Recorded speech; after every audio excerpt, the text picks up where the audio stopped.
mattina, appena alzata, oh bella ciao. A fotografia mais prestigiosa do cinema brasileiro realizou Os Libertários, um documentário de média-metragem dedicado ao tema. O filme fazia parte de um projeto de recuperação da história e das imagens da industrialização no Brasil, promovido pela Universidade de Campinas. Assim, em pleno regime militar, 3 anos antes da irrupção de um novo movimento operário no ABC paulista, esse projeto arqueológico significou o ponto de partida de um processo de revisão histórica ainda em curso. As primeiras organizações operárias no Brasil eram sociedades de ajuda mútua, basicamente beneficentes. A partir dos fins do século XIX, surgiram sindicatos chamados de ligas operárias, uniões profissionais ou associações de resistência. Os socialistas foram importantes nesses primeiros momentos, mas logo foram superados pelos anarquistas, embora continuassem a manter certa influência. A massa de operários era basicamente composta de imigrantes, sobretudo italianos, que se concentravam em São Paulo e Rio de Janeiro. Frustrados em suas expectativas de vida melhor e de acesso à terra, muitos dos imigrantes abandonam os cafezais e vêm para a capital paulista para trabalhar em fábricas e oficinas. São Paulo, entreposto da produção cafeeira e nascente centro industrial, é uma cidade de estrangeiros no início do século. Em 1901, das 50 mil pessoas que compõem sua força de trabalho, 90% são imigrantes. Predominam os italianos, portugueses e espanhóis vêm a seguir. Foram eles que construíram os primeiros núcleos operários anarquistas, responsáveis pela publicação de jornais em italiano e português. Eles pregavam a abolição do Estado, que oprimia o indivíduo livre, e a organização de uma nova sociedade baseada nos sindicatos. As greves, tidas como um exercício de ação revolucionária que culminaria na greve geral revolucionária, era um ponto-chave de sua estratégia. Partidários da ação direta, eles rejeitavam o jogo político eleitoral e parlamentar. Eram também internacionalistas. Segundo o historiador Paulo Sérgio Pinheiro, somente 6.441 entre os 44.374 estrangeiros de São Paulo tinham adotado a cidadania brasileira, em 1920, o que provaria seu desprezo pelo nacionalismo e pela participação eleitoral. As condições de trabalho nas fábricas eram um excelente combustível para impulsionar a ação anarquista. Diante dos meios de produção e consumo, uma mesma possibilidade de expansão para todos os homens. Eis o meu sonho de igualdade. Primeiro, facilitar aos indivíduos os meios necessários para o seu livre desdobramento. A jornada média de trabalho era de 16 horas. Para as crianças, 11 horas. Tanto o trabalho feminino como o infantil não eram regulamentados. E nas tecelagens, o mais importante setor da indústria na época, mulheres e crianças tinham grande participação. Em 1906, realizou-se no Rio de Janeiro o primeiro Congresso Operário Brasileiro, em que venceram as teses anarco-sindicalistas. Em 1908, fundou-se a Confederação Operária Brasileira. A esse esboço de organização proletária e as greves ocorridas no Rio e em São Paulo, o governo responde com a Lei Adolfo Gordo, que autorizava a expulsão de todo estrangeiro que perturbasse a segurança nacional ou a tranquilidade pública. Esses termos, tão vagos quanto úteis, permitiram a deportação de 132 estrangeiros no mesmo ano. Tentava-se isolar, assim, o imigrante militante, considerado como uma planta exótica trazida do estrangeiro, quando entre nós tudo é feliz e livre. Palavras que nos recordam imediatamente as expressões dos presidentes do regime militar mais de meio século depois. Em 1912, numa greve de 5 meses, que incluiu outras categorias, os sapateiros de São Paulo conseguem a jornada de 8 horas de trabalho. No ano seguinte, reúne-se no Rio o segundo Congresso Operário, que estabelece como reivindicações centrais a jornada de 8 horas e o salário mínimo. Em 1914, a deflagração da Primeira Guerra Mundial provoca reflexos decisivos no Brasil. Caem os preços dos produtos de exportação e aumenta o déficit da balança comercial. O custo de vida aumenta brutalmente e há mais de 15 mil desempregados. Membros da elite promovem, então, sopas de caridade. Em maio de 1917, no Rio de Janeiro, eclodem greves em várias fábricas de tecidos. 2.500 operários vão às ruas e são atacados por praças de cavalaria. No mês seguinte, em São Paulo, começa a mais famosa greve da Primeira República. As operárias da fábrica de tecidos Crespi entram em uma greve por um aumento salarial de 25%. Era a resposta da seção feminina, composta de 400 operárias, à decisão da empresa de prolongar o trabalho noturno. O comendador Rodolfo Crespi, ironicamente, um imigrante italiano bem-sucedido, rejeita a reivindicação, paralisa a fábrica e torna obrigatória a volta ao trabalho. De junho a julho, a greve se alastra pela indústria paulista. Os operários formam um comitê de defesa proletária que articula um programa de 15 pontos, 6 deles relativos às condições de trabalho, como a proibição do trabalho infantil. A polícia, a polícia, ela dissolve uma manifestação e invade sedes de sindicatos. No dia 9 de julho de 1917, em frente a uma fábrica no Brás, um policial baleia o sapateiro José Martínez, de 21 anos, que morre no dia 11. Alla mattina, appena alzata, oh bella ciao, bella ciao, bella ciao. O enterro é acompanhado por um mar de gente, segundo a expressão do líder anarquista Edgar Löwenroth. O número de grevistas chega a 45 mil e 7 mil milicianos vêm do interior para reforçar as forças de segurança. Finalmente, os patrões de operários negociam um acordo, sancionado em 3 grandes comícios no Brás, no Ipiranga e na Moca. Os trabalhadores conseguem uma vitória parcial. Aumento de 20%, não demissão dos grevistas, libertação dos operários presos e fiscalização do trabalho infantil. Também em julho, no Rio de Janeiro, 50 mil trabalhadores fizeram uma greve que durou 10 dias e terminou com poucas conquistas. De qualquer forma, essas greves estimularam o movimento operário, particularmente ativo em 1919 e início de 1920. Parecia, como assinala Paulo Sérgio Pinheiro, que estavam sendo lançadas as raízes de um poderoso movimento sindical. Isso não aconteceu. O aumento da repressão em 1919 foram deportados mais de 100 militantes operários. E o refluxo das organizações anarquistas não são causas suficientes para explicar o fenômeno.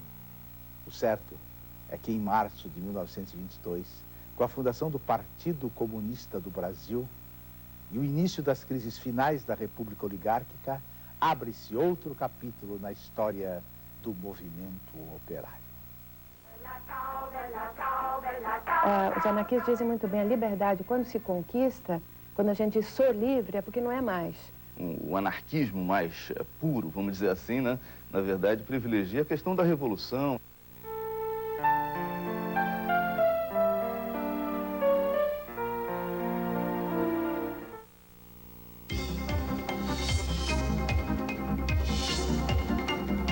Roda Viva, 10 anos no ar.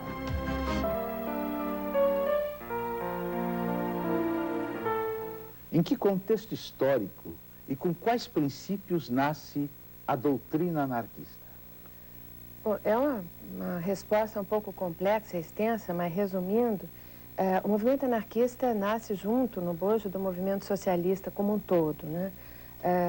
Ele precede o que hoje seria o que a gente considera o marxismo, ele precede a cisão entre marxistas e anarquistas se dá dentro da Associação Internacional dos Trabalhadores, em 1872, numa briga que, se eu fosse falar, seria excessivo, mas há uma divisão e de 72 em diante começa a se estruturar de um lado a social-democracia e de outro lado a permanência do movimento anarquista, que vai, ao contrário do que normalmente se trabalha, ele continua forte, continua estruturado, permanece inclusive até nossos dias com grandes diferenças, grandes mudanças, mas, enfim, a estrutura do movimento anarquista, né, a divisão, vamos dizer, a divisão, se dá em cima do poder, né? Os anarquistas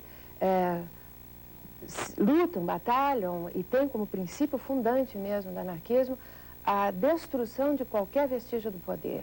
O anarquismo, como disse a professora, se inscreve no campo mais amplo do socialismo, na medida em que ele propõe, enfim, abolir a propriedade privada dos meios de produção, né? E propõe basicamente uma tentativa permanente de conciliar essa proposta socialista com a preservação da liberdade individual. Eu diria que essa talvez seja uma especificidade do anarquismo, né?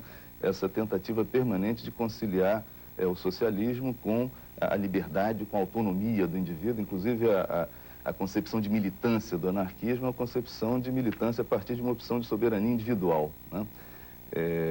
Parece enfim, maravilhoso isso, professor. Eu poderia complementar uma coisinha? Claro. Que eu acho que, assim, o Bakunin tinha, né, como essência a Quem questão... foi Bakunin? Bakunin foi, eu diria, um dos fundadores de uma contemporâneos do anarquismo, talvez o Carlos Augusto concorde ou discorde, mas seria assim, ó, como símbolo, né? Tem outros, como diz o Carlos Augusto, tem Goodwin, tem contemporâneo a Bakunin, tem Kropotkin e tal, mas Bakunin foi assim uma figura, né, gigantesca em todos os sentidos, assim como Marx, né? Um ator, os dois sempre se debateram, sempre se degladiaram.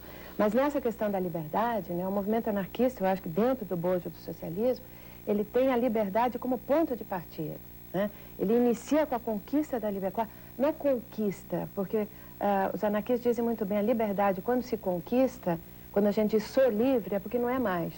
Liberdade é uma coisa que sempre tem que ser acrescida, conquistada, ganhada, né? Ela nunca diz sou livre, porque aí já fechou um processo e já não é mais. Então, essa questão da liberdade individual se insere numa liberdade coletiva, que não é só o indivíduo, né? É uma coisa, eu sou tão livre quanto mais os outros também forem livres. Como é que se pode diferenciar o anarquismo do anarcossindicalismo? O anarcossindicalismo seria uma vertente específica no interior do anarquismo, do pensamento anarquista, né? Que procura, de alguma maneira, atualizar, modernizar os princípios gerais do anarquismo, articulando-os ao universo da produção fabril, né? Então, o sindicato é pensado enquanto uma espécie de prefiguração da sociedade futura, né? Não apenas enquanto local privilegiado de luta, mas também como o local de forjar valores, não é? Que seriam valores básicos de uma sociedade a ser construída pelos anarquistas, né? Inclusive um famoso debate no Congresso de Amsterdã de 1907, né, entre Érico Malatesta e Pierre Monat, né, em torno dessa questão do sindicato, né? Porque o anarquismo mais puro, vamos dizer assim, né, na verdade, privilegia a questão da revolução, a questão, né, da greve geral, né, e critica no anarcossindicalismo que ele teria uma dimensão mais específica, mais corporativa, né, em vez de privilegiar a luta mais ampla, a luta mais geral pela destruição do Estado capitalista, pela destruição da sociedade burguesa e pela construção de uma sociedade sem classe, sem Estado. Por que o anarcossindicalismo ele teve tanta força no Brasil em face do socialismo? Bom, o anarcossindicalismo, quer dizer, tem a questão dos imigrantes, né? Que eu acho que é uma questão importante, à medida que toda a força de trabalho, quer dizer, todos os trabalhadores que vêm para o Brasil nesse período são praticamente todos imigrantes. Isso não quer dizer que seja uma ideia importada, como era o que o governo brasileiro dizia na época, né? Que era uma ideia importada, portanto não poderia vingar aqui no Brasil, que era uma semente estrangeira, o solo brasileiro não era fértil para isso, mas, enfim, eram imigrantes, né, que vieram com a sua cultura operária quando imigraram para cá, né? Eles vieram já com uma prática, seja operária ou seja camponesa, mas vieram com uma prática quando vêm para cá. E quando vêm para cá, continuam desenvolvendo esse mesmo processo, ou seja, continuam desenvolvendo as ideias anarquistas e dentro de uma estrutura que não era propriamente industrial, né? Era era fabril, vamos dizer assim, uma construção da indústria, era extremamente artesanal, né, extremamente de um trabalho ainda qualificado, onde o indivíduo ainda impunha seu ritmo no processo de trabalho, apesar de já ser coletivo e etc. Ou então o setor de serviços, que era um setor que o anarquismo estava muito forte. É uma das questões que normalmente os historiadores ressaltam, nessa questão de uma pré-indústria, de ainda não ser um proletário industrial urbano, né? Ser ainda mais pré. força que o socialismo. Ele tinha mais força, ele vai ganhando mais força que o socialismo, né? Ele vai construindo, tem maior adesão, ele responde mais, creio eu, a essa cultura operária que está se construindo aqui. Ele responde mais aos anseios, aos desejos da classe trabalhadora, ele está mais relacionado, ele fala mais diretamente com essa classe trabalhadora que está se formando na realidade, né? Está criando a sua cultura própria, está criando as suas organizações. E eu acho que os anarquistas falam mais diretamente, né? Falam a termos de chamar para um cotidiano de luta, de chamar através dos bailes, dos piqueniques, através da cultura, dos teatros que eles vão fazendo, enfim, de toda uma organização e mais. Quer dizer, isso tudo para criar uma cultura, né, anarquista, operária anarquista, mas sempre batalhando nas questões fundamentais da classe trabalhadora, que é a jornada de trabalho, as condições de trabalho, o salário, enfim, todas as questões básicas da classe trabalhadora. Eu acho também que a questão do anarquismo ter mais influência do que o socialismo no início da República no Brasil se deve também à questão das relações, me parece, do Estado com a classe operária como um todo no Brasil, com o movimento operário, com a chamada questão social. Me parece que a proposta socialista perde, o chamado socialismo democrático, o socialismo reformista, perde em relação ao anarquismo, em termos de apelo diante da classe trabalhadora, na medida em que ela privilegia, ao contrário do anarquismo, o caminho institucional para a transformação social. O caminho, né, de eleições, de construção, de formação de partidos políticos, enfim, de participação no jogo político institucional, no jogo eleitoral, né? E vários partidos socialistas são fundados no Brasil no final do século passado, no início do século atual, né? Mas o socialismo não consegue ser um movimento de massas, né? Isso me parece devido à posição que o Estado brasileiro tinha diante da classe operária como um todo, que era uma posição enfim, de se eximir de intervir de uma maneira normativa, regulamentando o mercado de trabalho, regulamentando as relações entre o capital e o trabalho. Então o Estado não legisla, o Estado não promulga uma legislação trabalhista, o Estado não é sensível a demandas e reivindicações das camadas populares de uma maneira geral. E, ao mesmo tempo, o jogo político eleitoral, especialmente na República Velha, é uma farsa, é a fraude, é o coronelismo, é o clientelismo, é a manipulação do processo eleitoral. Então, quando os anarquistas denunciam as eleições como farsa, na verdade, elas são farsa, efetivamente, não só na República Velha, mas também na República Velha no Brasil, né?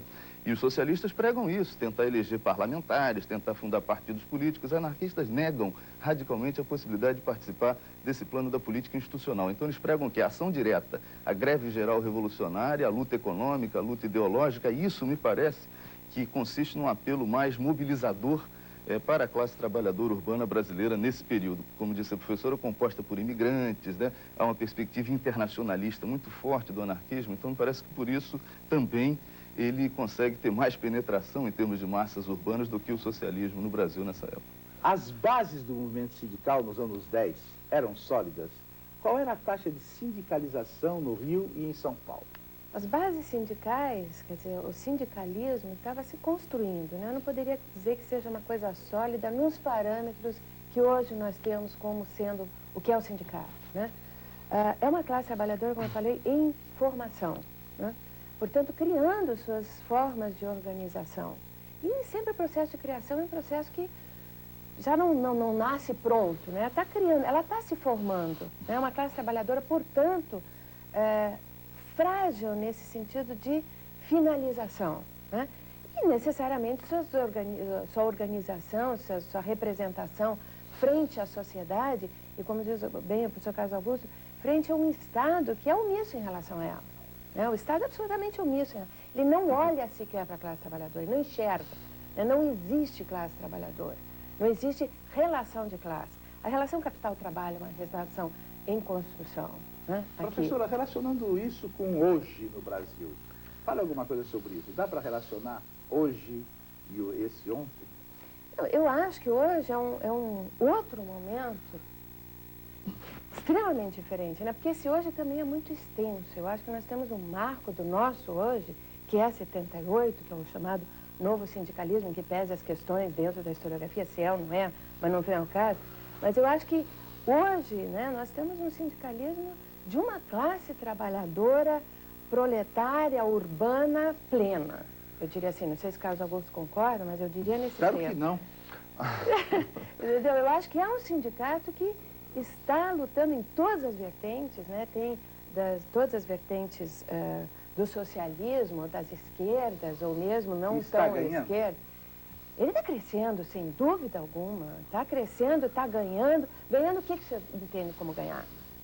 Atingir o poder? Não. Mas está ganhando no sentido da sua representação. Em ser encontrada durante um tempo. Professor, quais eram os germes de uma política reformista e cooptadora, sobretudo no Rio de Janeiro?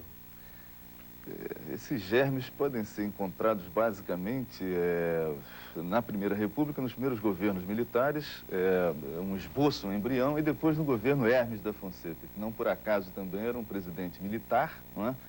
E que resgata uma certa tradição, né, do positivismo, que propunha incorporar o proletariado à sociedade de uma maneira autoritária, de uma maneira, né, tutelar, não é? Mas podemos localizar exatamente no Rio de Janeiro, e principalmente no governo Hermes, essa tentativa.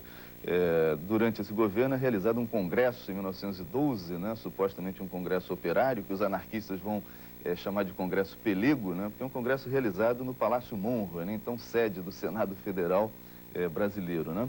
Mas no Rio de Janeiro, exatamente em função da presença do Estado, do Rio de Janeiro ser a capital federal, né, e ter uma parcela grande de funcionalismo público aqui residindo, enfim, no Rio de Janeiro se esboça uma tendência no interior do movimento operário, que seria exatamente uma tendência mais moderada em oposição ao anarquismo e mesmo ao socialismo e depois ao comunismo, uma tendência que não é, ao contrário dessas outras, anticapitalista, quer dizer, que é uma tendência mais moderada do movimento operário, que se preocupa apenas em conquistas mais imediatas, apenas em, enfim, lutar por, o que não é pouco, né? Lutar por melhores condições de trabalho, melhores salários, mas que não elabora uma doutrina alternativa ao capitalismo, como os anarquistas, os socialistas e os comunistas elaboram, né? Essa seria a tendência chamada trabalhista, ou amarelo, ou cooperativista, um pouco mais tarde, né? Com nuances, com matizes, né? Mas exatamente no Rio de Janeiro, em função do Rio de Janeiro ter uma população mais diversificada do que São Paulo, por exemplo, né? Como sede do governo federal, não é? Então eu localizaria basicamente essa tendência como um momento mais importante de visibilidade no governo Hermes da Fonseca. E a relação entre as bases e a liderança? Essa é uma pergunta difícil, uma relação difícil, uma relação complexa, não é? Nós temos, inclusive, dificuldade em precisar a taxa de sindicalização, em função até de carência de fontes, de documentação histórica, não é? É uma relação complexa e nós encontramos, por exemplo, na imprensa operária, em jornais anarquistas no Brasil no início do século, muitas reclamações, né, em relação a uma suposta ou uma tendência à apatia de parcelas significativas dos trabalhadores brasileiros, né? Críticas, por exemplo, ao carnaval, críticas, né, ao futebol, como práticas que seriam práticas numa concepção anarquista mais ortodoxa, mais radical, né? Seriam práticas alienantes, né? A relação lideranças-bases é uma relação complexa. Teoricamente, doutrinariamente, o anarquismo não tem uma elaboração conceitual como tem, por exemplo, o leninismo, né, de uma separação entre uma vanguarda supostamente iluminada e uma base inconsciente, né, que precisaria de um esclarecimento que viria de fora da própria classe operária. O anarquismo pensa isso de uma maneira, me parece, mais fértil, né, quer dizer, não vê essa separação rígida, estanque entre vanguarda e base, né? Mas na prática, no cotidiano, os anarquistas no Brasil, especificamente, eles vão se ver às voltas com muita dificuldade em conseguir efetivamente mobilizar uma parcela mais significativa da classe trabalhadora. Embora tenham conseguido manifestações de massa, algumas greves, né, gerais, algumas greves importantes, né? A influência real da Revolução Soviética de 1917 no movimento operário do Brasil? A eclosão da Revolução Soviética atrai, digamos, anarquistas, socialistas, gregos e troianos, tá? Para generalizar mesmo. Atrai, os anarquistas vão ficar... Quer dizer, tem diferença, não dá para falar de um anarquismo. Isso é uma peculiaridade do movimento anarquista, né? ele tem, a partir dessa concepção da liberdade, da individualidade, tem diversos, né, movimentos anarquistas, tem diversas concepções de movimento anarquista, não só o anarcossindicalismo, mas até na forma, né, na maneira de se expressar. A Revolução Soviética, quando acontece, é o proletariado que está no poder. Então isso é uma coisa que atrai a todos, né? Há uma parcela do movimento anarquista que já diz, bom, se fala de tomar o poder, já nós temos que ficar olhando essa revolução com cuidado, com cautela, porque ela já trabalha na esfera do poder, já trabalha com a concepção de ocupar o Estado. E à medida que o movimento anarquista justamente é contra esse princípio, vai começar a se configurar uma tendência de crítica à Revolução Soviética. Isso a partir também que vão chegando as notícias de um movimento mais excludente dentro da própria Rússia e da construção da União Soviética, né? Agora, eu acho que imediatamente, né, e essa é a consequência mais imediata, se forma dentro do movimento anarquista um núcleo que já vai pensando no que os anarquistas vão dizer na bolchevicização do movimento operário. Ou seja, já em 17 e em 19 aparece um Partido Comunista Brasileiro, que é tido como um partido anarquista, mas não é, ele é composto por anarquistas, mas ele já é um embrião da formação, quer dizer, a Asdrubal Pereira e aqueles que vão fundar esse Partido Comunista de 19, já tem como objetivo futuro, né, no horizonte, bolchevicizar, quer dizer, tornar partido bolchevique, e vai finalizar em 22 com a formação propriamente do Partido Comunista, que é, e tirando um, que era do Rio Grande do Sul, que era de um grupo de estudos marxistas, praticamente todos os outros eram egressos, né, do movimento anarquista. Então, Mas pelo que eu estou vendo, professor, para ser anarquista precisa ter uma organização brutal, não? É verdade, embora muitas vezes a chamada ideologia burguesa, né, procure associar anarquismo, anarquia à desordem, à desorganização, ao caos social, né, na verdade isso é uma construção ideológica da burguesia, elegendo o anarquismo enquanto inimigo, e num certo momento inimigo prioritário, né? Na verdade, os anarquistas sempre tiveram uma grande preocupação com a questão da organização, né? Isso aparece também na imprensa operária, na imprensa anarquista no Brasil, né? Eu estive vendo artigos e artigos de Malatesta, principalmente um italiano, né, anarquista, sobre a questão da organização, né? Eles pensam muito a questão da organização, né? O que eles criticam veementemente é a organização autoritária, a organização coercitiva, a organização, né, hierarquizante, hierarquizada, como eles pensam, por exemplo, o partido, né? Para eles, o partido político é necessariamente uma organização autoritária, hierarquizante, coercitiva, e na qual eles não devem militar, na qual eles não devem lutar, né? Eles priorizam, então, o sindicato, priorizam, né, outras formas de organização social, né? Fundam grupos de teatro social, fundam escolas livres, escolas laicas, né, escolas racionais, como eles diziam, né, fundam inclusive uma universidade popular, né, no início do século, na primeira década do século, que tem uma vida efêmera, na verdade, mas é uma tentativa de trabalhar, né, divulgando as ideias libertárias, os valores libertários, né, diante principalmente da população trabalhadora, né. Qual a verdadeira importância da greve de 1917 em São Paulo? A verdadeira importância. Eu acredito que a verdadeira importância se deve ao fato de que é a primeira greve geral na história do movimento operário e sindical no Brasil e uma greve parcialmente vitoriosa. Algumas das reivindicações são conquistadas, né? E é uma greve que paralisa a cidade de São Paulo durante, né, 3 semanas praticamente. É uma greve que vai ser fundamental no sentido de, na medida em que essa classe operária está construindo a sua identidade, vai ser fundamental para um processo de autoestima dessa classe, quer dizer, no momento em que ela está procurando construir a sua identidade, né, quer dizer, ultrapassar a situação de meramente força de trabalho, né, e se constituir enquanto classe. Então, uma greve que para uma cidade da importância de São Paulo, né, já é uma das maiores cidades do Brasil na época, né, e que pressiona, né, tanto o patronato como o governo, né, a negociar com os trabalhadores, né, coloca, na verdade, a questão social, o movimento operário na primeira página da grande imprensa, né, quer dizer, o movimento operário até então não tinha essa dimensão em termos dos meios de comunicação da época, né. Então, uma greve que, segundo, por exemplo, o historiador Boris Forst, afirma que ela vai permanecer como um ato simbólico único, né, na memória coletiva da classe trabalhadora brasileira, no processo de construção dessa memória. É uma greve. O que aconteceu? Ganharam com essa greve? Eles ganharam algumas reivindicações, né, algumas se prendiam a questões conjunturais, custo de vida, né, salários, né, algumas dessas reivindicações vão ser neutralizadas ao longo do tempo, vão ser revertidas, mas acho que eles ganham no sentido do crescimento da própria sindicalização. Por exemplo, no Rio de Janeiro, no mesmo mês de julho de 17, há uma greve, não chega a ser geral, mas ela é bastante ampla, que surge também em função da questão da carestia de vida, mas também em função de solidariedade aos companheiros de São Paulo. É uma greve pouco estudada, mas já estudada por tese de mestrado e tal. É uma greve de solidariedade, quer dizer, no Rio de Janeiro, em solidariedade a São Paulo, né? Em novembro de 18, há uma greve geral, generalizada no Rio de Janeiro, articulada a uma perspectiva de uma insurreição anarquista, de tentar derrubar, né, o presidente. Há inclusive uma crônica muito interessante do Astrogildo Pereira, né? Em 1918, ele era redator único de um jornal chamado Crônica Subversiva, em que ele diz que a única maneira de solucionar no Brasil a questão da carestia era derrubando da sacada do Palácio do Catete o patife que estava lá ocupando esse cargo, né? Nesse momento era inclusive Epitácio Pessoa, né?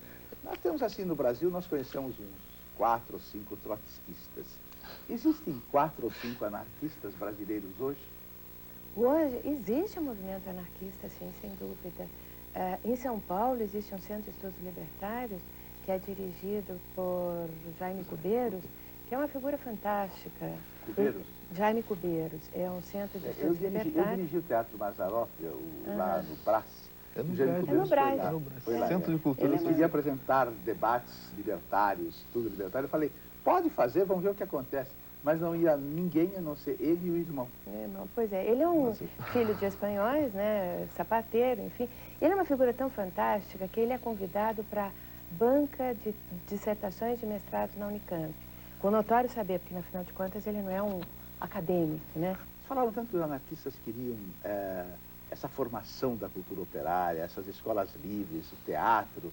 Parece que poemas, em todas as suas comemorações, isso é uma coisa tão gratificante para a arte brasileira. Teve alguma repercussão nisso? Por que realmente que eles se interessavam por isso? Eu penso que eles têm uma concepção bastante utilitária da arte, né? Quer dizer, eles têm uma concepção da arte enquanto também veículo de ideais, né, políticos, no sentido mais amplo, né?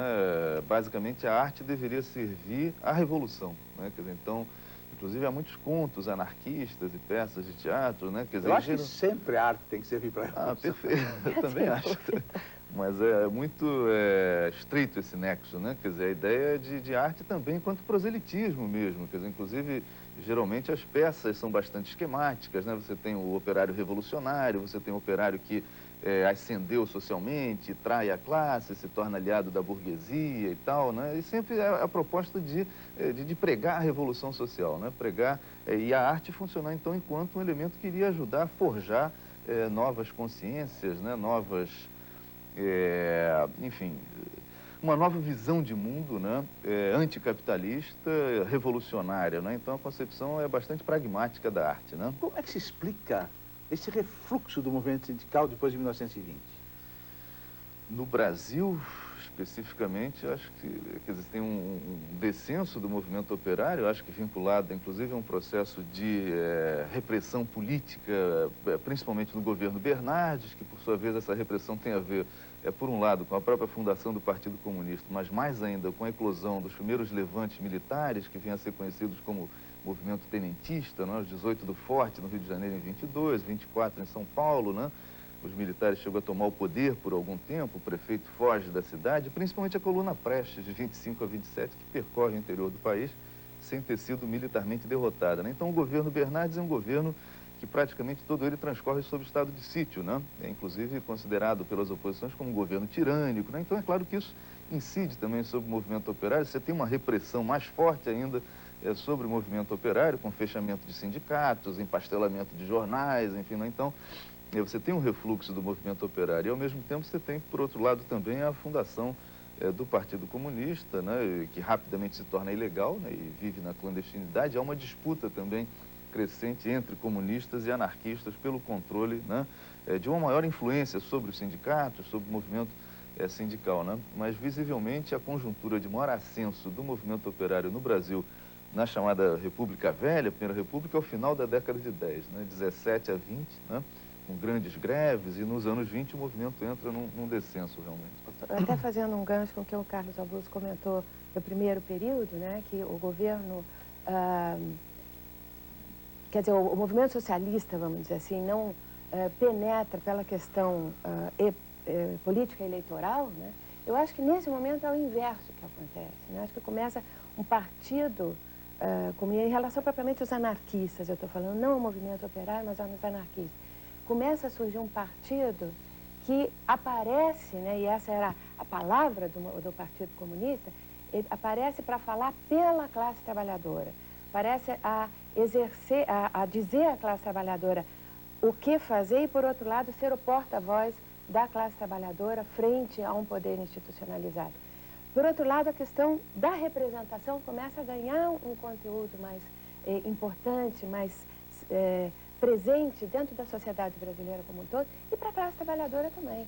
Então, de repente, a questão da representação, né, a questão de se ter representantes, ter a possibilidade de votar em delegados trabalhadores, delegados operários ou aqueles que representem os trabalhadores, começa também a ter uma certa penetração dentro da classe trabalhadora, né? E isso, sem dúvida, vai enfraquecer o movimento anarquista, de certa forma, né? Fala um pouco sobre o nosso filme de hoje. Eu acho que é um filme fantástico, né? Eu acho um filme extremamente pertinente para levantar essa memória de uma presença libertária no Brasil, né? Eu acho que é um documentário feito no seu sentido mais amplo, ou seja, ele realmente dá voz, dá imagem, né? Ele torna presente esses trabalhadores, esses libertários no Brasil. O que eu acho mais fantástico é que ele não tem nenhuma pré-concepção, entendeu? Ele dá mesmo, é o libertário que está ali, na voz do Otton Bastos, é o libertário que está colocando, por exemplo, essa questão da escola, essa questão do ter que construir um homem novo, essa questão dessa paixão libertária, né, das pessoas saírem apaixonadas pelo movimento anarquista, o trabalhador, que é uma coisa que é impressionante, não é? É uma paixão diferente. Eu acho que o trabalhador comunista também é apaixonado, mas para mim o trabalhador anarquista é mais alegre, é uma paixão mais brilhante, entendeu? Não é aquela coisa tão séria, até porque, né? E eu acho que isso está muito presente no documentário, né, nesse filme. Professor, fala sobre o filme. Eu acho um belo filme. Eu, inclusive, costumo projetar esse filme para os meus alunos na universidade, discutir em alguns cursos que eu dou na universidade. Eu acho um belo filme. É um filme feito no final dos anos 70, né, e atualizado com a bibliografia então disponível, que é uma bibliografia ainda hoje importante, né, o livro do Boris Fausto. Eu acho que é um belo filme, como disse a Helena, de uma sensibilidade grande, né, mesclando, né, cenas de época e tal, uma feição de documentário com uma interpretação do Otton Bastos, né, narrando, né, pensamentos anarquistas e tal. Eu acho que é um filme que tem um papel importante na divulgação da presença operária, especificamente da presença anarquista no Brasil no início do século. Ele trabalha com a greve geral de julho de 17, né? E é um filme de uma sensibilidade grande. A trilha sonora eu acho belíssima, aquela música Bella Ciao, né, que passa a ser um hino da resistência antifascista italiana, né, que aparece no 1900, do Bertolucci, né? Quer dizer, uma música, né, revolucionária, né, e apaixonada, né? Quer dizer, ela aparece em dois momentos, num tom mais lenta, num tom de lamento, né? Quando, por exemplo, né, o filme mostra o assassinato pela polícia do sapateiro José Antônio Martínez, né, espanhol, que na verdade transforma a greve de um movimento generalizado numa greve geral que paralisa a cidade, né? Ela aparece a música num tom de lamento, né? E depois aparece a mesma música num ritmo rápido, acelerado, que é um ritmo que evoca a revolução, é um ritmo que evoca, né, os trabalhadores, né, tomando, né, como se pretendendo tomar em suas mãos o seu destino e ocupando a cidade, parando a cidade inteira, né?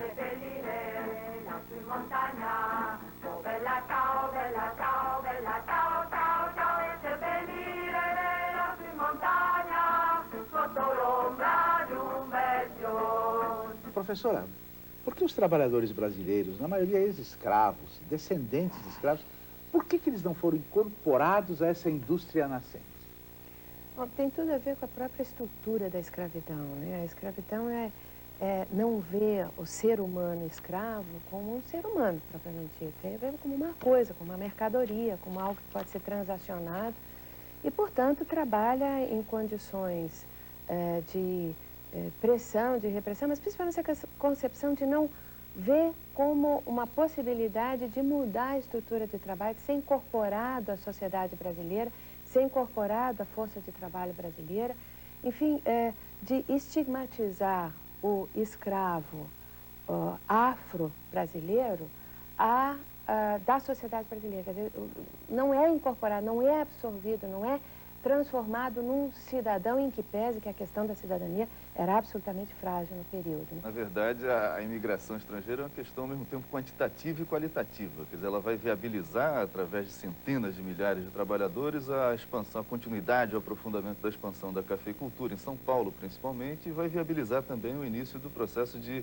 indústria, né, ou de industrialização, né, nos centros urbanos, principalmente Rio de Janeiro e São Paulo, né, a atividade fabris, não é? E os trabalhadores negros são, em parte, incorporados, né, mas principalmente não no setor secundário, no setor fabril, mas no setor terciário, né, no trabalho de docas, no trabalho da estiva. Né? Acho que tudo tem a ver também com um processo ideológico, racista mesmo, né, de uma tentativa de valorizar o trabalhador estrangeiro, branco, italiano, espanhol, imigrante europeu, em oposição ao trabalhador negro, ao escravo, ao descendente de escravo. Né? Por que os operários reagiram ou não reagiram à tutela estatal e ao paternalismo oficializado no primeiro governo Getúlio Vargas?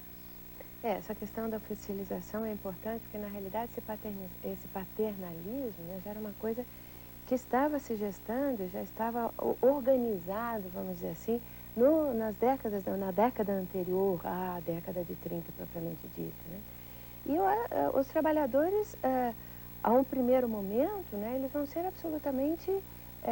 vão sendo gradativamente seduzidos a esse projeto de paternalismo mesmo. Eu gosto mais até da figura da mãe, né? A coisa da mãe que recebe o trabalhador e mais ou menos que gesta e organiza enfim, vela por esse trabalhador, né? Professor, por favor, vamos ser anarquistas ou não? Eu acho que o anarquismo permanece atual em seus valores básicos, em sua crítica a eventuais desvios autoritários da proposta socialista. Eu acho que é uma bela utopia. Acho que devemos ser anarquistas na medida em que acreditemos na necessidade da utopia. Eu acho que a possibilidade de progresso, né, de avanço da humanidade, supõe acreditar em utopias e trabalhar, né, na perspectiva de construção de uma sociedade mais justa, mais igualitária, mais livre. É nisso que o anarquismo acredita, é nisso que o anarquismo investe. Nós estamos vivendo, a partir de 89, a crise do socialismo, né? O socialismo está tendo que ser repensado, está tendo que ser reestruturado. Existem diversas, desde o fim da história, quer dizer, diversos teóricos, diversos pensadores, diversos socialistas, diversos políticos pensando essa questão. Eu acho que no anarquismo estão dadas diversas questões. Nos Estados Unidos tem um grupo que tem como porta-voz, vamos dizer, um anarquista chamado Murray Bookchin, que trabalha muito com a questão da municipalização do poder, quer dizer, a fragmentação do poder, né? Fragmentação do poder no sentido das deliberações a serem tomadas sobre o cotidiano da vida dos cidadãos, né? Então, eu acho que nisso, né, nessa questão, o anarquismo como a destruição do poder globalizante para uma fragmentação, não do poder, mas da tomada de decisões que dizem respeito ao nosso cotidiano. Eu acho que nisso está a grande questão do anarquismo. Durante mais de meio século, o movimento operário anterior à Revolução de 30 foi subestimado ou deformado, quando não simplesmente desconhecido. Os trabalhos pioneiros de Boris Fausto, Paulo Sérgio Pinheiro, Michael Hall, Francisco Foote Hardman e outros na universidade, e a divulgação de escritos e arquivos de Edgar Loren Roth e Edgar Rodrigues, ex-militantes anarquistas, proporcionaram a visão de um período rico e complexo, cujo estudo ainda está longe de terminar. Em 1977, Paulo Sérgio Pinheiro escrevia: ao mostrar que a aparente descontinuidade da evolução da classe operária no Brasil, na verdade, é um esforço de ocultação da sua presença, se criam condições para uma compreensão integrada das classes dominantes e das classes trabalhadoras. Neste momento, não será exagerado propor que o estudo da classe operária é a chave para o entendimento da transição da história do Brasil no início do século XX.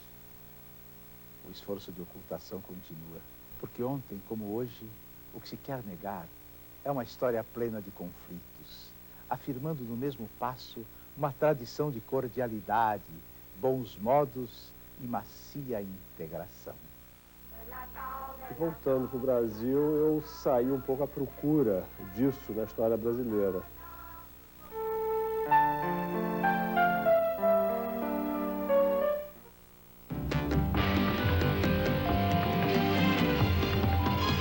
Na Rede Cultura, Cine Brasil apresenta os filmes históricos produzidos nos últimos 60 anos. Nesta sexta, o papel dos anarquistas nos avanços dos direitos da classe operária brasileira. De Laura Escorel, Os Libertários. Através de fotos, filmes e músicas de época, a obra resgata com maestria a história das primeiras lutas e formas de organização dos trabalhadores no Brasil. Participação especial de Otton Bastos. Cine Brasil, sexta, 11h30 da noite.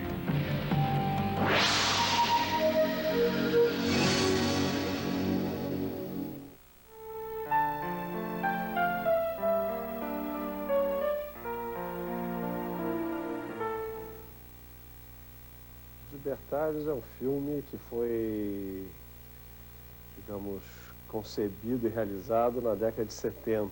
Ele foi realizado entre 75 e 76.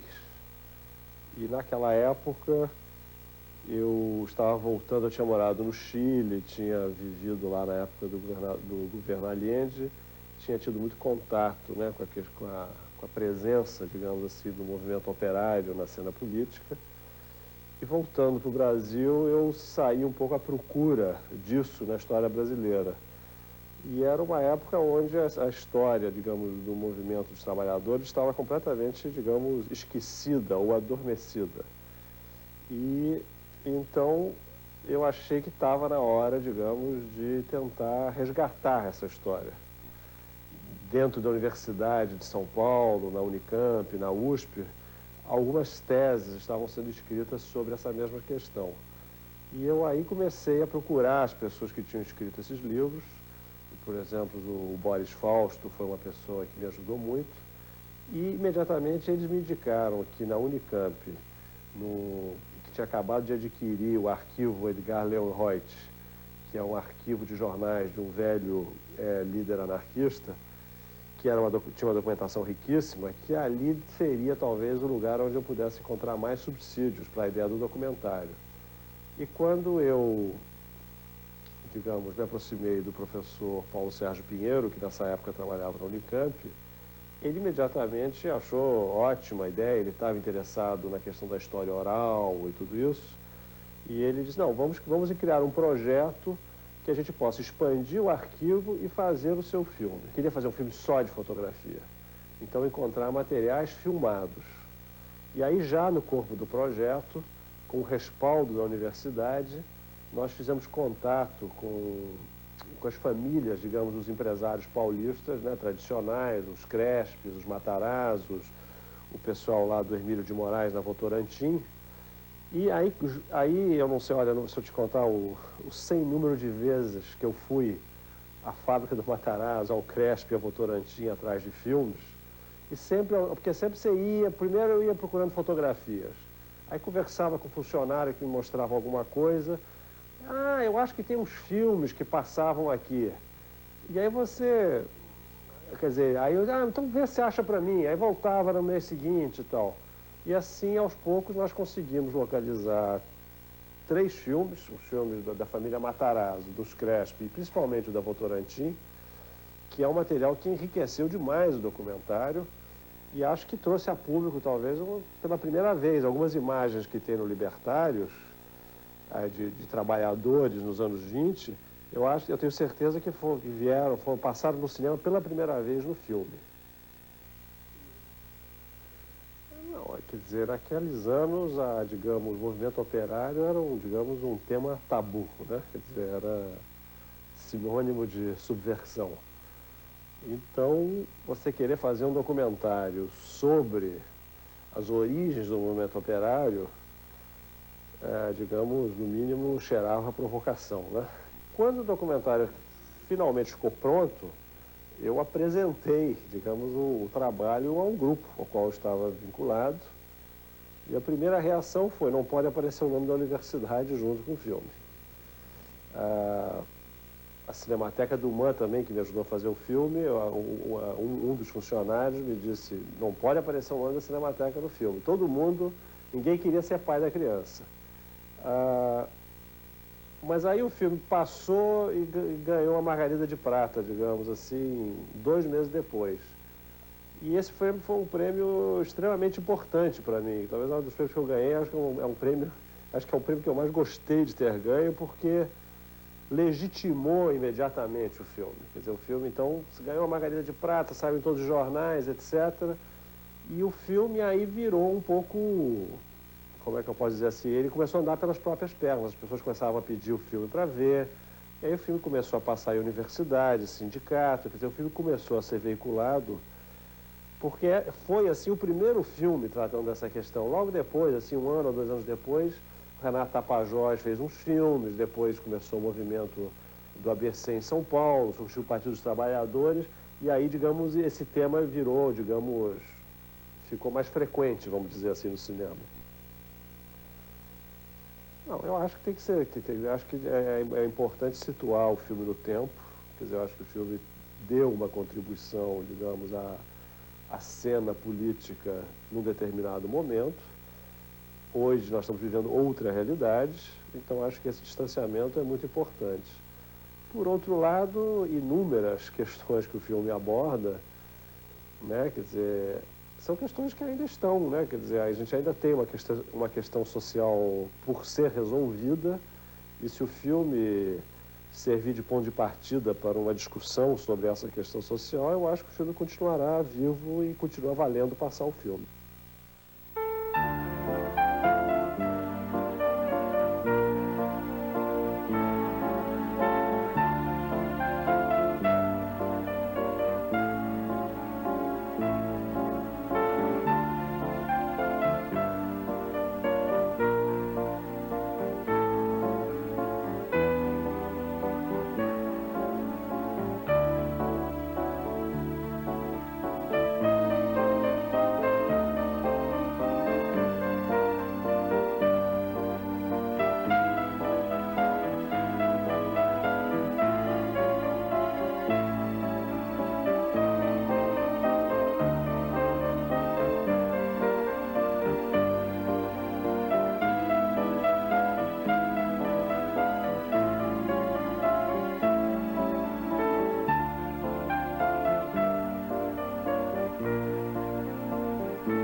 Quem de 3 tira 90, adivinha enquanto fica.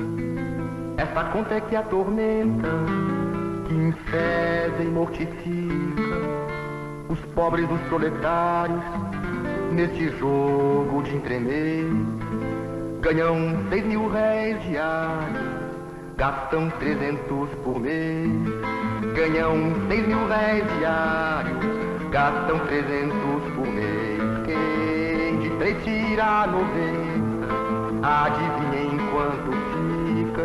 Esta conta é que atormenta, que enfesa e mortifica os pobres dos proletários neste jogo de entremês. Ganham 6.000 réis diários, gastam 300 por mês.